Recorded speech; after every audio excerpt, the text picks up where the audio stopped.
Sa loob ng lumang bodega ng kanyang lola, naglalakad ang 10 taong gulang na si Mateo. Ang bawat hakbang niya ay sinusundan ng makapal na alikabok sa sahig. Hawak ang kanyang lumang flashlight, hinahanap niya ang mga nakatagong kwento sa bawat sulok. Ngunit tila may kakaibang naghihintay sa kanya sa dulo ng silid. Bigla tumigil ang liwanag sa isang antigong pinto. Ito ay gawa sa madilim na kahoy at napalilibutan ng mga misteryosong ukit na hindi pa niya nakikita kailanman. Habang papalapit si Mateo, ang mga ukit sa pinto ay dahan-dahang nagliwanag. Isang mainit at gintong liwanag ang nagsimulang bumalot sa buong ibabaw ng kahoy. Hindi mapigilan ni Mateo ang kanyang pagkamangha. Itinaas niya ang kanyang kamay, dahan-dahang inaabot ang mahiwagang simbolo sa gitna ng pinto.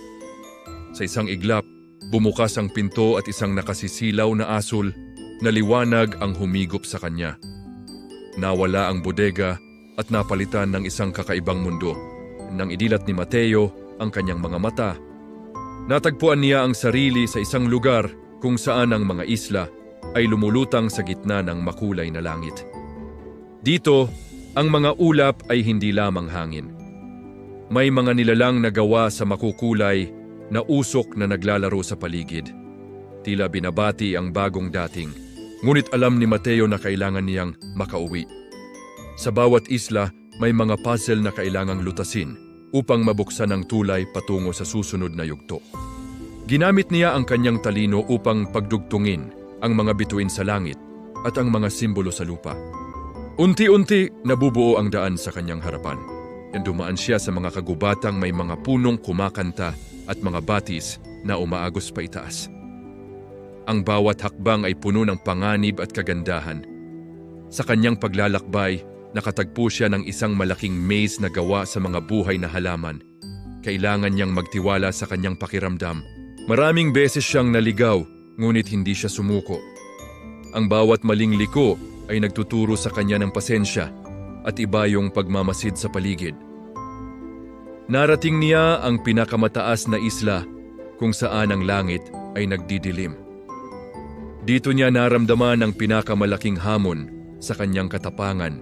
Isang malaking anino ang lumitaw sa kanyang harapan. Ito ang sumasagisag sa lahat ng kanyang takot. Ang takot sa dilim, sa pag-iisa at sa kawalan ng katiyakan.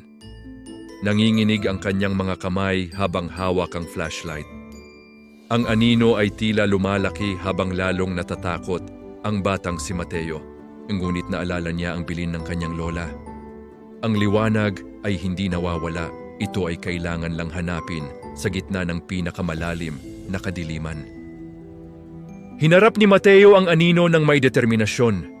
Itinutok niya ang kanyang flashlight at pinindot ang switch ng buong lakas. Isang napakaliwanag na sinag ang lumabas mula sa flashlight. Ang dilim ay nagsimulang mapunit at ang anino ay dahan-dahang naglaho sa harap ng katotohanan. Sa paglaho ng anino, isang huling pinto ang lumitaw sa gitna ng isla. Ito ang daan pabalik sa lugar kung saan nagsimula ang lahat. Ngumiti si Mateo at humakbang papasok. Alam niyang hindi na siya ang dating batang pumasok sa bodega. May dala na siyang bagong katapangan. Muli siyang nakatapak sa maalikabok na sahig ng bodega ng kanyang lola. Ang hangin ay tahimik at ang gabi ay nagsisimula ng bumalot sa labas.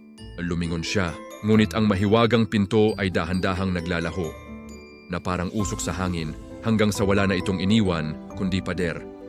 Akala ni Mateo ay panaginip lang ang lahat hanggang sa maramdaman niya ang isang malamig na bagay sa kanyang palad.